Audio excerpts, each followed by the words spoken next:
வணக்கம் நண்பர்களே. நீங்கள் 12வது தேர்ச்சி பெற்றிருக்கீங்களா?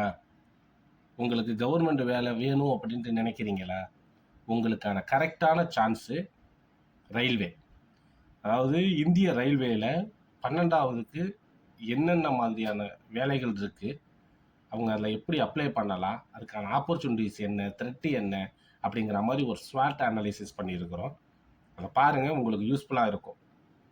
சரிங்களா? இப்போ இந்திய ரயில்வேவை பற்றி பார்ப்போம். அதாவது இந்தியன் ரயில்வேஸோட ஒரு இன்ட்ரோடக்ஷன் மாதிரி. அப்போ இந்த இந்தியன் ரயில்வேஸ் அப்படிங்கிறது இதில் வந்துட்டு தினமும் 2 கோடி பயணிகள் பயணம் செய்கிறாங்க. சரிங்களா? அதாவது 2 crores 2 கோடி பேர் இதில் பயணம் பண்ணிக்கிட்டு இருக்கிறாங்க. இது எப்போ ஆரம்பிச்சுது அப்படின்னா ஏப்ரல் 16, 1853 இது வந்துட்டு நாட்டில் முதல் முறையாக ட்ரெயினை விடுறாங்க. இது ஒரு நீங்கள் ஜிகே கொஸ்டினாக கூட யூஸ் பண்ணிக்கலாம். இன்னைக்கு வரைக்கும் 172 வருஷம் ஆகுது. நம்ம ரயில்வே ஸ்டார்ட் பண்ணி இதோட 172 வருஷம் ஆகுது. ஸோ இந்த ரயில்வேல ஏகப்பட்ட ஆப்பர்ச்சுனிட்டிஸ் இருக்குது. நீங்கள் நினைக்கிற மாதிரி இந்த ஸ்டேஷன் மாஸ்டரு, இந்த பாயிண்ட் மேனு, இந்த ஆர்பிஎஃப் இதெல்லாம் இல்லாமல் நிறையா இருக்குது. 4 குரூப்பில் இருக்குது வேலை. ஸோ உங்களுக்கு ஒரு வேலை வேணும், கவர்மெண்ட் வேலை வேணும் அப்படின்ட்டு நீங்கள் நினைக்கிறீங்கன்னா கண்டிப்பாக ரயில்வே உங்களுக்கு ஒரு நல்ல ஆப்பர்ச்சுனிட்டி பிளாட்ஃபார்ம். ஓகேங்களா? இந்த ரயில்வேவில் என்னென்ன வேலை இருக்குது அப்படின்ட்டு பார்க்கும்போது இதில் 4 விதமாக பிரித்து வச்சுருக்குறாங்க. Group A, group B, group C, group D அப்படின்ட்டு 4 கேட்டகரி இருக்குது. இந்த 4 கேட்டகரியில் வந்துட்டு எப்படிலாம் ஆளை செலக்ட் பண்ணுறாங்க, இந்த 4 கேட்டகரிக்கு வந்துட்டு என்னென்ன மாதிரியான எக்ஸாம்ஸ் இருக்குது, இதுக்கான குவாலிஃபைடு பீப்புள்ஸ் யார், அவங்களோட லிமிட்ஸ் என்ன, அதாவது ஏஜ் லிமிட் என்ன, தகுதிகள் என்ன அப்படிங்கிறத வந்து நம்ம டீட்டெயிலாக பார்ப்போம். இதுக்கப்புறம் நம்ம கொஞ்சம் ரயில்வேவை பற்றி பார்த்துட்டு அதுக்குள்ள உள்ள ஆப்பர்ச்சுனிட்டிஸை பார்த்துட்டு அதுக்கப்புறம் இதை கொஞ்சம் டீட்டெயிலாக நம்ம பார்ப்போம். இந்த குரூப் ஏ அப்படிங்கும்போது அதில் வந்துட்டு குரூப் ஏவுக்கு வந்துட்டு எது மூலியமாக ஆள் எடுக்கிறாங்க, குரூப் பி அப்படிங்கும்போது அதுக்கு வந்து நம்ம அந்த வேலையை நம்ம எப்படி வாங்குறது, குரூப் சிங்கும்போது அதில் என்னென்ன ஆப்பர்ச்சுனிட்டிஸ் இருக்குது, என்ன வகையான வேலைகள் இருக்குது, அதே மாதிரி குரூப் டி அப்படிங்கும்போது அதுக்கான குவாலிஃபிகேஷன் என்ன, அதுக்கான எக்ஸாம் பேட்டர்ன் என்ன அப்படிங்கிறத வந்துட்டு நாம் கொஞ்சம் டீட்டெயிலாகவே பார்ப்போம். அதுக்கு முன்னாடி ரயில்வேஸை பற்றி கொஞ்சம் தெரிஞ்சுப்போம். ஏன்னா நமக்கு நிறைய பேருக்கு வந்துட்டு அதை பற்றின ஒரு அவேர்னஸ் இல்லை. நம்மளோட மோஸ்ட் கான்சன்ட்ரேஷன் வந்துட்டு டிஎன்பிஎஸ்சி, எஸ்எஸ்சி இது மாதிரி தான் இருக்குது. இப்போ கிராமத்தில் உள்ளவங்களோட மோஸ்ட் ப்ரிஃபரன்ஸ் வந்துட்டு டிஎன்பிஎஸ்சியாக இருக்குது. டிஎன்பிஎஸ்சியை விட அதிகமான வேலைவாய்ப்பு எதில் கிடைக்குது அப்படின்னா ரயில்வேஸில். இந்த ரயில்வேஸில் வந்துட்டு டோட்டலாக 12 lakhs எம்ப்ளாயீஸ் இருக்கிறாங்க. அதாவது 12 லட்சம் எம்ப்ளாயீஸ் வந்துட்டு ரயில்வேல வேலை பார்த்துக்கிட்டு இருக்கிறாங்க இது வரைக்கும். ஸோ இது வந்துட்டு ஒவ்வொரு வருஷமும் ஏகப்பட்ட வேலை வாய்ப்பை வந்து உருவாக்கிக்கிட்டு இருக்குது. சரிங்களா? ஸோ அதுவும் இல்லாமல் உலகிலேயே மிகப்பெரிய எம்ப்ளாயீஸ் வச்சிருக்கிற ஒரு செக்டார் இந்த நம்ம இந்தியன் ரயில்வேஸ். இந்தியாவில் அதிக வேலைகளை வழங்கும் மிகப்பெரிய நிறுவனம் அப்படிங்கும்போது இந்த இந்தியன் ரயில்வேஸ். உங்களுக்கு தெரிஞ்சிருக்கும், இந்தியன் ரயில்வேஸ் வந்துட்டு ஒரு மோனோபோலி இண்டஸ்ட்ரி. சரிங்களா? இது வந்துட்டு ஒரு மோனோபோலி, அதாவது காம்படிஷனே இல்லாத ஒரு துறை இந்த இந்தியன் ரயில்வேஸ். இதில் நமக்கு ஒரு வேலை கிடைக்குது அப்படின்னா அதை விட வந்துட்டு நம்ம வந்துட்டு ஒரு அதிர்ஷ்டசாலியாகவே இருக்க முடியாதுன்னு வச்சுக்கோங்களேன். ஏன்னா அவ்வளோ வேலை வாய்ப்பு, ஏகப்பட்ட வேலை வாய்ப்பு இருக்குது இந்த இந்தியன் ரயில்வேஸில். 12 லட்சத்துலேருந்து 13 லட்சம் பேர் வரைக்கும் இதில் இப்போ கரண்ட்டில் எம்ப்ளாயாக இருக்கிறாங்க. அப்போ 12 லட்சத்துலேருந்து 13 லட்சம் அப்படிங்கும்போது இயர் பை இயர் எவ்வளோ பேர் ரிட்டையர் ஆவாங்க. அப்போது இப்போ ஆப்பர்ச்சுனிட்டிஸ் அப்படிங்கிறது எந்த அளவுக்கு உங்களுக்கு இன்க்ரீஸ் ஆகிக்கிட்டே இருக்கும். இயர் பை இயர் ஒரு வருஷமும் வந்துட்டு அதோட ஆப்பர்ச்சுனிட்டிஸ், அதாவது வேலை வாய்ப்பு அப்படிங்கிறது இதில் வந்து நமக்கு அதிகமாகவே கிடைக்கும். இப்போ 2025 எடுத்துக்கிட்டோம்னு வச்சுக்கோங்களேன். இப்போ 2025 வரைக்கும் சராசரியாக 12 லட்சம் பேர். சரிங்களா? ஸோ இப்போ இந்த 2 கோடி பேர் பயணம் பண்ணிக்கிட்டு இருக்கிறாங்க. அப்போ அந்த 2 கோடி பேரை மெயின்டைன் பண்ணணும், அதுக்கெல்லாம் ஆள் வேணும் இல்லைங்களா? ஸோ அது இல்லாமல் 2014 முதல் 2024 வரையில் ரயில்வேயில் 5 லட்சத்திற்கும் மேற்பட்ட ரயில்வே பணியிடங்களை நியமிச்சிருக்கிறாங்க. அதாவது அப்பாயின்மெண்ட் பேசிஸில் 2014லேருந்து 2024 வரைக்குமே 5 லட்சம் பேருக்கு ஆப்பர்ச்சுனிட்டிஸ் கிரியேட் பண்ணி அவங்களுக்கு வேலையும் கொடுத்துருக்குறாங்க. தற்போது சுமார் 74 லட்சம் குரூப் சி பணியிடங்கள் ரயில்வேயில் காலியாக இருக்குது. சரிங்களா? சாரி, 2.74 லட்சம், 2.25 லட்சம் வேக்கன்சி இருக்குது குரூப் சியில். ரயில்வே பல்வேறு கல்வி தகுதிகள் மற்றும் திறன்களின் அடிப்படையில் பல்வேறு வேலைவாய்ப்புகளை வழங்குகின்றன. சரிங்களா? ஸோ இதுக்கு வந்துட்டு நீங்கள் 10th படிச்சிருந்தா ஒரு விதமான வேலைகளை வாங்கிக்கலாம். 12th படிச்சிருந்தீங்கன்னா ஒரு விதமான வேலை வாய்ப்புகளை வாங்கலாம். ஆனால் எல்லாத்துக்குமே வந்துட்டு காம்படிட்டிவ் எக்ஸாம் கண்டிப்பாக உண்டு. ஸோ நீங்கள் அதுக்கு ப்ரிப்பேர் பண்ணணும். அதுக்காக தான் வந்துட்டு நாங்கள் நிறையா இதில் வீடியோஸ்லாம் போட்டுக்கிட்டே இருக்கிறோம். நீங்கள் பாருங்கள், ஷார்ட்ஸ் பேசிஸில் டெய்லி ப்ரீவியஸ் இயர் கொஸ்டின்ஸ் போட்டுருவோம். அதுவும் இல்லாமல் தமிழும் தேர்வும் அப்படின்ட்டு ஒரு டாப்பிக்கில் போட்டுக்கிட்டு இருக்கோம். எல்லாத்தையுமே நீங்கள் பாருங்கள், உங்களுக்கு அது வந்து ரொம்ப யூஸ்ஃபுல்லாக இருக்கும். இப்போ ரயில்வே வேலை வாய்ப்புகள்னு எடுத்துக்கிட்டோம்னு வச்சுங்களேன், ரயில்வே வேலை வாய்ப்புகளை நம்ம முன்னாடியே சொன்ன மாதிரி 4 கேட்டகரி இருக்குது. Group A, group B, group C, group D அப்படின்ட்டு. இந்த குரூப் ஏ அப்படிங்கிறது வந்துட்டு குரூப் ஏ வேலைக்கு வந்துட்டு எப்படி போகணும் அப்படின்னா, இது வந்துட்டு யூபிஎஸ்சி மூலமாக தான் போகணும். இப்போ யூபிஎஸ்சி மூலமாக எடுத்துக்கிட்டோம்னு வச்சுக்கோங்களேன், ஐஏஎஸ்ஸு, ஐஆர்டிஎஸ்ஸு, ஐஆர்ஏஎஸ், ஐஆர்எஸ்இ, அதாவது ஐஏஎஸ் அப்படிங்கிறது உங்களுக்கு தெரியும், இந்தியன் அட்மினிஸ்ட்ரேட்டிவ் சர்வீஸு. அதே மாதிரி ஐஆர்டிஎஸ் அப்படின்னா Indian railway traffic service. IRAS அப்படிங்கும்போது Indian railway account service. IRSE அப்படிங்கும்போது Indian railway service of engineers. அதாவது இந்த இன்ஜினியர்ஸ் இதில் என்ன ஒர்க்காக இருக்கும்னு வச்சுங்களேன், இந்த பாலம் கட்டுறது, இந்த பில்டிங் கன்ஸ்ட்ரக்ட் பண்ணுறது, இந்த ஸ்டேஷன்ஸுக்கான லே அவுட் போடுறது, இந்த ரூட் ரெடி பண்ணி கொடுக்கறது. இப்போ சென்னையில் இருந்துட்டு ராமேஸ்வரத்துக்கு ரூட் வேணும் அப்படின்னா எப்படி போடுறது, ஆல்டர்னேட் ரூட் எப்படி போடுறது அப்படிங்கிற மாதிரி. இப்போ குரூப் பி எடுத்துக்கிட்டோம்னு வச்சுக்கோங்களேன், குரூப் பிக்கு வந்துட்டு டைரெக்டாக ரெக்ரூட்மெண்ட் இருக்காது. குரூப் சியில் உள்ளவங்களை தான் குரூப் பிக்கு ப்ரமோட் பண்ணுவாங்க. ப்ரமோஷன் அடிப்படையில் உள்ளது தான் குரூப் பி. குரூப் சி அப்படிங்கும்போது இதுக்கு வந்துட்டு ஆர்ஆர்பி தேர்வில் இருந்து, இந்த ஆர்ஆர்பி எக்ஸாம் எழுதணும் இல்லைங்களா, அதுலேருந்து டைரெக்டாக குரூப் சி போஸ்ட்டுக்கு நம்மளால் போக முடியும். எக்ஸாம்பிளாக ticket collector, clerk, loco pilot, இது மூலயமா இது மாதிரி இல்லை நிறைய வேலைவாய்ப்புகள் இருக்குது. நான் சொல்கிறேன், உங்களுக்கு பின்னாடி சொல்கிறேன். அப்படி நேரம் இல்லைனாலும் நான் உங்களுக்கு வந்து டிஸ்கிரிப்ஷனில் கொடுக்குறேன் என்னென்ன வேலைகள் இருக்கும் அப்படின்ட்டு, நீங்கள் அதை பார்த்துக்கலாம். இப்போ குரூப் டி அப்படிங்கும்போது ஆர்ஆர்சி எக்ஸாம். அதாவது குரூப் சிக்கு போகிறீங்க அப்படின்னா நீங்கள் ஆர்ஆர்பி எக்ஸாம் எழுதுறீங்க. குரூப் டி போகும்போது ஆர்ஆர்சி எக்ஸாமு. அதாவது இதுக்கு வந்துட்டு நீங்கள் 10வது வந்துட்டு பாஸ் பண்ணியிருக்கணும். குரூப் டி 10வது பாஸ் பண்ணியிருந்தீங்கனாலே உங்களால் குரூப் டி எக்ஸாமில் அப்பியர் ஆக முடியும். இப்போ இந்த குரூப் சியை பொறுத்தளவு என்னென்ன வேலை இருக்குன்னு வச்சுங்களேன், டிசி டிக்கெட் கலெக்டர் வேலை, கமர்ஷியல் கிளர்க்கு, இது மாதிரியான நிறைய வேலைகள் இருக்குது. இப்போ நம்ம பர்டிகுலராக 12வது வந்துட்டு பாஸ் பண்ணியிருக்காங்க அப்படின்னா அவங்களுக்கான பணி வாய்ப்புகள் என்னென்ன இருக்குது அப்படிங்கிறது நம்ம பர்டிகுலராக பார்ப்போம். இப்போ 12வது நீங்கள் பாஸ் பண்ணியிருக்கீங்கன்னு வச்சுக்கோங்களேன், உங்களால் இளநிலை எழுத்தர் மற்றும் தட்டச்சர், அதாவது ஜூனியர் கிளர்க்கு, அந்த ஸ்டெனோகிராஃபர், இந்த வேலைக்கு போக முடியும். அது அக்கௌண்டிங் கிளர்க்குன்னு சொல்லுவாங்க இல்லைங்களா, அந்த வேலைக்கு போக முடியும். அப்புறம் கமர்ஷியல் டிக்கெட் கிளர்க்கு, அந்த வேலைக்கு போக முடியும். இளநிலை நேர காப்பாளர், அதாவது ஜூனியர் டைம் கீப்பர், இந்த வேலைக்கு போகலாம். டிசி டிக்கெட் கலெக்டருக்கு போகலாம். ரயில்வே காவலர் ஆர்பிஎஃப் கிளப் நீங்கள் போகலாம். ஸ்டேஷன் மாஸ்டர் வேலைக்கு போகலாம். ஸ்டேஷன் மாஸ்டர் வேலையில் டெக்னாலஜி இல்லாத போஸ்டிங்லாம் இருக்குது, அதுக்கு போகலாம். இது குட்ஸ் கார்டு, அதுக்கு போகலாம். நீங்கள் வந்துட்டு அறிவியல் பேக்ரவுண்டு உங்களுக்கு இருந்ததுன்னு வச்சுக்கோங்களேன், அறிவியல் பேக்ரவுண்டு இருந்ததுன்னா நீங்கள் அசிஸ்டன்ட் லோகோ பைலட்டாக போகலாம். இல்லை டெக்னீஷியன் போன்ற பதவிகள் பெறுவதற்கு வாய்ப்புகள் உள்ளன. 10ஆம் வகுப்பு தேர்ச்சி பெற்ற பிறகு தொழில்துறை பயிற்சி, அதாவது ஐடிஐயில் நீங்கள் படிச்சிருக்கீங்க அப்படின்னா நீங்கள் வந்து டெக்னீஷியன் லெவலுக்கும் போகலாம். சரி, புரியுதுங்களா? ஸோ அப்போ 12வது நீங்கள் கிளியர் பண்ணியிருந்தீங்க அப்படின்னா உங்களுக்கு இந்த வேலை வாய்ப்புகள் கம்பல்சரி கிடைக்கும். நீங்கள் 12வது படிச்சிருக்கீங்க அப்படின்னா நீங்கள் குரூப் டியும் எழுதலாம். குரூப் சி மட்டும் கிடையாது, நீங்கள் உங்களால் குரூப் டி எழுத முடியும். ஆனால் ஒரு சில பொசிஷனுக்கு வந்துட்டு நீங்கள் வந்துட்டு ஐடிஐயோ இல்லை டிகிரியோ கம்ப்ளீட் பண்ணியிருக்கிற மாதிரி இருக்கும். சரியா? இப்போ எதுக்காக இந்த வீடியோ போட்டிருக்கோம் அப்படின்னா, இப்போ ரீசெண்டாக வந்துட்டு ஒரு நோட்டிஃபிகேஷன் ஒன்று வந்திருக்கு, ஒரு வேலை வாய்ப்புக்கான அறிவிப்பு ஒன்று வந்திருக்குது ஆர்ஆர்பியில். ஸோ அதை பற்றி நிறைய பேருக்கு அவேர் இல்லை, நிறைய பேர் அப்ளை பண்ணாமல் இருக்கிறாங்க. அதனால தான் இந்த வீடியோ. ஸோ நீங்கள் வந்து உங்களுக்கு அதில் நம்ம மக்களுக்கு வந்துட்டு தெரிய மாட்டேங்குது என்னென்ன வேலைகள் இருக்குது அப்படின்ட்டு. ஸோ நீங்கள் இதெல்லாம் பாருங்கள், இதை பார்த்தீங்க அப்படின்னா இவ்வளோ வேலை இருக்கா அப்படின்ட்டு உங்களுக்கே ஆச்சரியமாக இருக்கும். ஈஸியாக இருக்கும் கொஸ்டின், நம்ம ரொம்ப டஃப்பான கொஸ்டின் இருக்காது, ரொம்ப ஈஸியாக தான் இருக்கும். ஏன்னா எனக்கு இந்த எக்ஸாம் எழுதின அனுபவம் இருக்குது.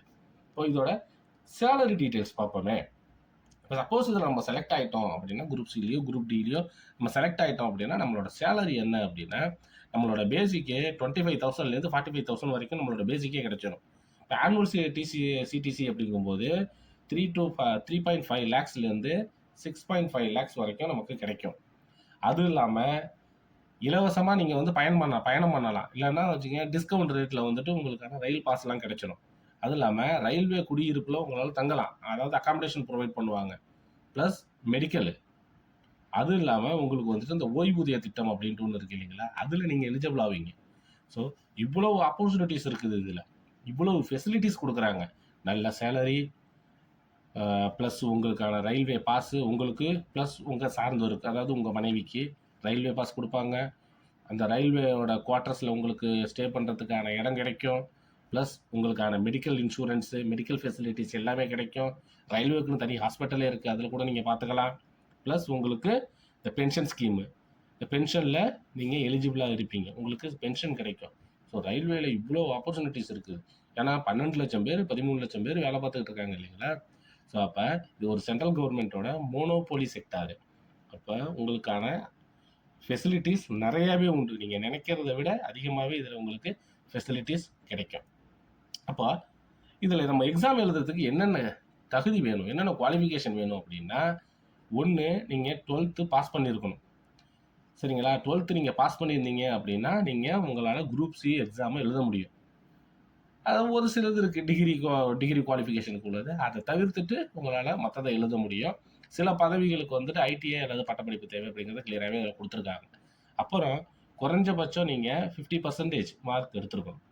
உங்களுடைய 12த்ல நீங்க குறைஞ்சபட்சம் 50% மார்க், இல்ல டிகிரி லெவல்லயோ, இல்ல ஐடிஐ லெவல்லயோ 50% மார்க் நீங்க எடுத்திருக்கணும். அதுவும் இல்லாம உங்களுக்கு ஏஜ் லிமிட் அப்படிங்கும்போது 13 வயசுலேருந்து 30 வயசு வரைக்கும் உங்களுக்கு ஏஜ் லிமிட் இருக்கணும். இதுல வந்துட்டு உங்களுக்கு ரிசர்வேஷன் அடிப்படையில உங்களுக்கு ரிலாக்சேஷன் உண்டு. SC, ST, OBC, physically challenged, அப்புறம் விடோ, ஃபீமேலு இவங்களுக்கெல்லாம் வந்துட்டு ரிலாக்சேஷன் இருக்குது. அது நீங்க நோட்டிஃபிகேஷன் பார்த்தீங்க அப்படின்னா, அந்த நோட்டிஃபிகேஷன்ல வந்துட்டு உங்களுக்கான அந்த லிமிட்டேஷன்ஸ் குடுத்துருப்பாங்க. நீங்க அதுல பார்த்தீங்கன்னா உங்களுக்கு கிளியரா தெரிஞ்சிடும். ஆக மொத்தம் நீங்க தெரிஞ்சுக்கிறது என்னன்னா, நீங்க 10வது நீங்க பாஸ் பண்ணியிருந்தீங்கனாலே நெறைய எக்ஸாமுக்கு அப்ளை பண்ண முடியும். பிளஸ் இப்ப யாரும் 10வதுன்னு சொல்றது இப்ப 10வதோட யாரும் நிற்கிறது கிடையாது இல்லைங்களா? 12வது அட்லீஸ்ட் நீங்க 12வது பாஸ் பண்ணியிருந்தீங்க அப்படின்னா, உங்களுக்கு நெறைய ஆப்பர்ச்சுனிட்டீஸ் இருக்கு. 12வதுலயே நான் வந்துட்டு பியூர் சயன்ஸ் குரூப்பு, நான் வந்துட்டு ஏ குரூப்பு, நான் வந்துட்டு சி குரூப், அக்கவுண்ட்ஸ் குரூப் அப்படின்னா கூட பிரச்சனை இல்ல. ஒவ்வொன்னுக்கும் செப்பரேட்டாவே நீங்க அப்ளை பண்ணலாம். ஒவ்வொருத்தவங்களுக்கும் வேலை உண்டு அதுல. இப்ப இதுல எப்படி ஆள் சேர்க்கறாங்க? இதுக்கான ரெக்ரூட்மெண்ட் ப்ராசஸ் என்ன இருக்கு அப்படின்ட்டு பார்த்தோம்னா, முதல்ல வந்துட்டு நீங்க என்ன பண்ணணும் அப்படின்னா, நோட்டிஃபிகேஷன நல்லா படிச்சுட்டு ஆன்லைன்ல அப்ளை பண்ணணும். ஆன்லைன்ல அப்ளை பண்ணணும் அப்படிங்கும்போது, ஒண்ணு ஆர்ஆர்பி சைட்டு, இல்லன்னா ஆர்ஆர்சி சைட். அதாவது ரயில்வே ரெக்ரூட்மெண்ட் போர்டு, இல்லன்னா ரயில்வே ரெக்ரூட்மெண்ட் செல்லு. இது 2த்துல நீங்க அப்ளை பண்ணிக்கலாம். அது நோட்டிஃபிகேஷன பொறுத்து. அப்புறம் இதோட எக்ஸாம் எப்படி இருக்கும் அப்படின்னா, சிபிடி அப்படின்னு சொல்றாங்க இல்லைங்களா? அதாவது கம்ப்யூட்டர் பேஸ்டு டெஸ்ட்டு. அப்புறம் வந்துட்டு திறன் தேர்வு இல்லன்னா உடல்நிலை தேர்வு, பிசிக்கல் ஃபிட்னஸ் டெஸ்ட்டு. அதுக்கப்புறம் இது நீங்க 3ம் கிளியர் ஆயிடுச்சு அப்படின்னா, உங்களுக்கு டாக்குமெண்ட் வெரிஃபிகேஷன். அதாவது ஆவண சரிபார்ப்பு அப்படின்னு சொல்லுவாங்க இல்லைங்களா? உங்க சர்டிஃபிகேட்லாம் கரெக்ட்டா இருக்குதா? நீங்க உண்மையாவே படிச்சிருக்கீங்களா? அப்படிங்கிற மாரி. ஆவண சரிபார்ப்பு, டாக்குமெண்ட் வெரிஃபிகேஷன்.